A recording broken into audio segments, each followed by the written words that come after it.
Dear students, today we are going to start a new chapter, that is chapter number 7, Sources of Business Finance. When we talk about the business finance, what is business finance? ये business finance है क्या? First of all chapter start करने से पहले मैं आपको बताना चाहता हूँ ये बहुत ही important chapter, this chapter is very very very important, बहुत बहुत बहुत इम्पॉर्टेंट, बहुत ही महत्वपूर्ण चैप्टर है। वाई मैं बार बार क्यों बोल रहा हूँ वेरी इम्पॉर्टेंट? क्यों? बिकॉज जब आपका ये चैप्टर क्लियर होगा तभी 12th क्लास में जो आपका चैप्टर नंबर 9 है वो क्लियर होगा। तो यानी कि चैप्टर नंबर जो 7 है सिर्फ और सिर्फ आपको 11th क्लास में नहीं पढ़ना, 11th क्लास में आपको फाउंडेशन बनाना है, यानी कि नींव मजबूत बनाना है, ताकि आप जब 12th में जाएं, जब आप 12th में आपको चैप्टर पढ़ाऊंगा तो आपको चीज़ें बहुत अच्छे से याद हो जाएंगी। ओके, आप समझेंगे चीज़ों को। ओके, और अभी आप मेहनत नहीं करेंगे तो 12th क्लास में फिर आपको रिपीट करना पड़ेगा पुरानी चीज़ों को, फिर आप दोबारा से पढ़ेंगे तो कुछ चीज़ें आएगा समझ में, कुछ चीज़ें नहीं आएगा। तो इसलिए प्लीज़ मेरे साथ मेहनत करने के लिए तैयार होइए। ओके, और जब मैं इस चैप्टर को पढ़ा रहा हूँ तो प्लीज़ अच्छे से आप लोग नोट्स भी बनाइए, ईजी नोट्स बनाइए, ताकि आपको ये चैप्टर्स और अच्छे से समझ में आए। ओके, तो लेट्स स्टार्ट करते हैं। First of all source of business finance. पहले बिजनेस फाइनेंस है क्या? बिजनेस फाइनेंस है क्या?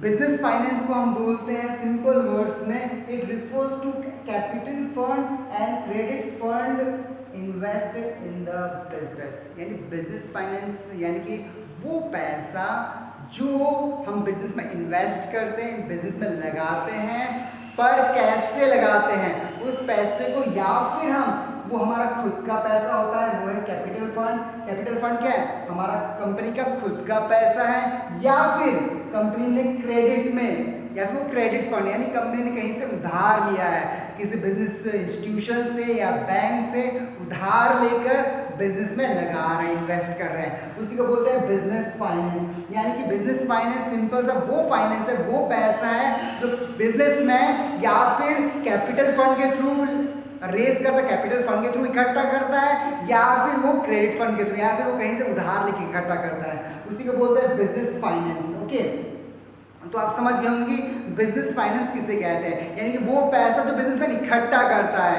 कैसे इकट्ठा करता है? या फिर उसके खुद पैसे पड़े हुए हैं, उसने प्रॉफिट में से बचा के रखा हुआ है, या फिर वो पैसा जो किसी और से वो उधार में ले रहा है, क्रेडिट पे ले रहा है, और वो बिजनेस में लगाएगा वो पैसा, उसी को बोलते हैं बिजनेस फाइनेंस। ओके, तो बिजनेस फाइनेंस में जब हम पढ़ते हैं, बिजनेस फाइनेंस में जब हम समझते हैं तो बहुत सारी चीज़ों को हमें समझना पड़ता है। सबसे पहली बात तो हमारे दिमाग में ये आता है कि क्यों एक बिजनेसमैन कहीं से पैसे इकट्ठा करता है? भाई वो क्रेडिट में पैसा क्यों ले रहा है? याद रखिए, कोई भी बिजनेसमैन जब बिजनेस करता है तो उसके पास बहुत सारा अमाउंट नहीं पड़ा रहता है। सोचते होंगे बहुत सारा पड़ा हुआ है, नो, ठीक है, यस, थोड़ा बहुत उनका रहता है, प्रॉफिट रहता है उनके पास, पर जब भी वो इन्वेस्टमेंट करने की बात करते हैं, पैसे लगाने की बात करते हैं, तो ऐसा तो नहीं कि उनका सारा प्रॉफिट, मेरे पास अगर 10 करोड़ रुपए पड़ा है या फिर किसी बिजनेस ऑर्गेनाइजेशन के पास 10 करोड़ रुपए पड़ा हुआ है तो उसे 10 करोड़ रुपए का इन्वेस्टमेंट कर दिया, तो बताओ ऑपरेशन कैसे होगा बिजनेस में? रॉ मटेरियल किससे खरीदेगा, कैसे खरीदेगा? भाई सिंपल सा एग्जाम्पल है, एक ऑर्गेनाइजेशन ने 10 करोड़ रुपए उसके पास प्रॉफिट पड़ा हुआ है, 10 करोड़ रुपए के पास सेविंग है, और 10 करोड़ का उसने इन्वेस्टमेंट कर दिया, तो अब वो लेबर को क्या पैसे देगा? अब वो अपने इंप्लॉयज को क्या पैसे देगा? अब वो रॉ मटेरियल कैसे खरीदेगा? तो इसीलिए बिजनेसमैन क्या करता है, प्रॉफिट भी रहता है, और इसलिए बिजनेसमैन पैसे इकट्ठे करता है कहीं से, ताकि वो बिजनेस में लगा सके। ओके, बिजनेस में लगा सके, तो इसलिए वो क्या करता है, कुछ पैसे वो क्या करता है, कैपिटल फंड, कुछ पैसे वो अपना लगाता है जो उसको पड़ा हुआ है प्रॉफिट में से, और कुछ पैसे वो हो सकता है क्रेडिट यानी उधार में पैसे लेके बिजनेस में लगा है। ओके, तो उसी को बोलते हैं बिजनेस फाइनेंस, उसी को बोलते हैं बिजनेस फाइनेंस। तो मेन ऑब्जेक्टिव क्या होगा? Arrange adequate amount to achieve objective, यानी एडुकेट अमाउंट यानी पैसे इकट्ठे करना, पर्याप्त मात्रा में, एडुकेट अमाउंट में पर्याप्त मात्रा में पैसे इकट्ठे करना, ताकि उस पैसे जो इकट्ठे हो गए हैं उसको बिजनेस में लगा सके, और लगाने के बाद बिजनेस में हमको एक बिजनेस ऑर्गेनाइजेशन को प्रॉफिट हो, दैट इज बिजनेस फाइनेंस। तो आपको समझ में होंगे कि थोड़ा बहुत आप आप समझ गए होंगे कि बिजनेस फाइनेंस किसे कहते हैं, यानी कि कंपनी कहाँ से पैसे इकट्ठा करे, कितना अमाउंट इकट्ठा करे, उसी को कहते हैं बिजनेस फाइनेंस। यानी बिजनेस के लिए फाइनेंस को इकट्ठा करना, बिजनेस के लिए पैसे को इकट्ठा करना, उसी को हम कहते हैं बिजनेस फाइनेंस। और वो भी कैसे, एक एडुकेट अमाउंट, एक अच्छा अमाउंट इकट्ठा करना बिजनेस के लिए, वो ताकि वो बिजनेस अच्छे से रन कर सके। हाँ, अब हमारे दिमाग में ये आता है क्या फायदे होंगे बिजनेस में, अगर पैसे इकट्ठा कर रहे हैं, बिजनेस में पैसे इकट्ठा कर रहा है बिजनेस में इन्वेस्टमेंट करने के लिए, तो उसको क्या क्या फायदे होंगे, क्या क्या होगा।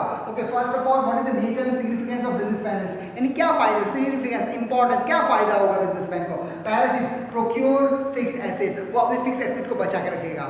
ओके, उसे अपने एसेट्स को बेचना नहीं पड़ेगा। कुछ बिजनेसमैन जिसके पास पैसे नहीं है या फिर वो लोन नहीं ले सकता, वो क्या करना पड़ता है, उसे अपने फिक्स एसेट्स को, लैंड हो गया, किसी को बेच कर उसे बिजनेस करना पड़ता है। ओके, तो अब उस पर अगर वो पैसे इकट्ठा कर लेता है तो क्या होगा, वो कहीं उसे अपने एसेट्स को वो प्रोक्योर करता है। ओके, सुरक्षित रखता है। Second, meet day to day expenses, businessman को बहुत खर्च होता है, हर दिन का खर्चा होता है, लेबर को पैसा देना है, फिर उसको रॉ मटेरियल पैसा देना है, हर जगह छोटी छोटी चीजों के लिए हर दिन के बहुत सारे खर्चे होते हैं छोटे छोटे। ओके, जो बिजनेसमैन को बेयर करना पड़ता है। ओके, तो इसके लिए भी क्या होता है, बिजनेस फाइनेंस क्या करता है, हेल्प करता है। Second, meet working capital requirement, working capital बहुत जरूरी है, कंपनी में काम रेगुलर होना चाहिए। मैंने आपको चैप्टर 1 में पढ़ाया था, बिजनेस क्या होता है, बिजनेस में a similar type of job doing regularly, एक सिमिलर टाइप, यानी एक तरीके का जॉब जो रेगुलरली करते हैं। क्या रेगुलरली करते हैं, रॉ मटेरियल परचेज करना है, उसको गुड्स पे बदलना है, उसको सेल करना है, फिर प्रॉफिट कमाना है, फिर रॉ मटेरियल खरीदना है, फिर सेल करना है, फिर प्रॉफिट कमाना है। ओके, तो ये एक्टिविटीज रेगुलर होता रहता है, पर इसके लिए क्या होता है, खर्चे रहते हैं। यानी वर्किंग कैपिटल है, वर्किंग कैपिटल की रिक्वायरमेंट होती है। वर्किंग कैपिटल वो कैपिटल होता है जो डे टू डे एक्सपेंसेस को मीट करने के लिए, यानी जो दिन हर दिन के जो खर्चे होते हैं उसको बेयर करने के लिए क्या चाहिए, वर्किंग कैपिटल चाहिए कंपनी को। इसलिए बिजनेस फाइनेंस क्या दिया जाता है, वर्किंग कैपिटल दिया जाता है। ओके ना, ग्रोथ एंड एक्सपेंशन, जब बिजनेस फाइनेंस से क्या होगा, अगर पैसे इकट्ठे होते हैं तो जाहिर सी बात है कंपनी ग्रो करेगी, कंपनी एक्सपेंड करेगी, बढ़ेगी। मीट लाइबिलिटीज, अगर कंपनी के पास फाइनेंस से पैसे हैं तभी वो क्या होता है, अपने कर्ज को चुका सकता है, लाइबिलिटीज को बेयर कर सकता है, कर्ज को चुका सकता है, नहीं तो लाइबिलिटीज को बेयर नहीं कर पाएगा। तो कह रहे बिजनेस स्मूथली, बिजनेस को स्मूथली रन करने के लिए, बिजनेस को स्मूथली रन करने के लिए क्या चीज जरूरत पड़ती है, यस, बिजनेस फाइनेंस की जरूरत पड़ती है। अडॉप्ट न्यू टेक्नोलॉजी, भाई लेटेस्ट टेक्नोलॉजी चाहिए, न्यू टेक्नोलॉजी कैसे आएगा, बिजनेस फाइनेंस के थ्रू। ओके, बिजनेस फाइनेंस के through. Now to make business opportunities, business में नए नए अपॉर्चुनिटीज पैदा करना। आपको मान लो कॉम्पिटिशन इतना ज़्यादा है, कॉम्पिटिशन के हिसाब से क्या है, नया नया अपॉर्चुनिटीज फाइंड आउट करना, नए नए तरीके ढूंढना, कैसे बिजनेस करें। उसके लिए क्या चाहिए, पैसे चाहिए, प्लानिंग मैनेजर देना पड़ेगा, फाइनेंस मैनेजर देना पड़ेगा। ओके, तो वो सब चीज़ प्लानिंग करने के लिए पैसा चाहिए। टू फेस कंपटीशन, आपको मालूम है बिजनेस में कंपटीशन बहुत होता है, और वो छोटा मोटा कंपटीशन होता है, बड़े लेवल का कंपटीशन होता है। आप एक प्रोडक्ट मार्केट में उतार के देखिए, 10 प्रोडक्ट आपको मिल जाएंगे वैसे ही जो आप ऑलरेडी कंपटीशन दे रहे हैं। तो उसके लिए बिजनेस फाइनेंस की जरूरत पड़ती है ताकि कंपटीशन को बीट कर सके। Okay, now to face competition, that is next to replace assets and machinery. कभी कभी मशीनरी और एसेट्स को रिप्लेस करना पड़ता है, नया मशीन चाहिए। भाई पुराना टेक्नोलॉजी है, पुराना मशीन से काम नहीं चलने वाला, कभी कभी लेटेस्ट मशीन चाहिए, लेटेस्ट टेक्नोलॉजी चाहिए। उसके लिए वो कहाँ से आएगा, बिजनेस फाइनेंस प्रोवाइड करता है, बिजनेस फाइनेंस क्या करता है, प्रोवाइड करता है। Next to face recession and depression, recession और डिप्रेशन, यानी बिजनेस बहुत फ्लॉप में चल रहा है, बिजनेस बहुत कम में चल रहा है, बिजनेस बिल्कुल डाउन चल रहा है, उस समय कौन स्थिर रखता है, बिजनेस फाइनेंस। जब कंपनी के पास पैसे होंगे तो बिजनेस फाइनेंस होगा, यानी पैसे होगा तो क्या करेगा, उसको रिसेशन में भी, यानी बिजनेस बहुत कम चल रहा है, रिसेशन पीरियड चल रहा है, बहुत कम बिजनेस हो रहा है, उस समय भी अगर बिजनेस फाइनेंस के थ्रू कंपनी क्या रहता है, डिप्रेशन पीरियड से ऊपर आ सकता है, रिसेशन से ऊपर आ सकता है, नहीं तो वो नहीं आ पाएगा। बिजनेस फाइनेंस नहीं है तो कंपनी नहीं आ पाएगा, इसलिए बिजनेस फाइनेंस क्या बहुत इंपॉर्टेंट है। ये बेसिक कॉन्सेप्ट्स हैं। ओके, इसको आप समझिए अच्छे से, नोट्स बनाइए, शॉर्ट नोट्स अपने हिसाब से, अपने जो आपको लैंग्वेज ईजी लगा उसके हिसाब से नोट्स बनाइए, याद करिए, सीखिए, अच्छे से समझिए और आगे बढ़िए।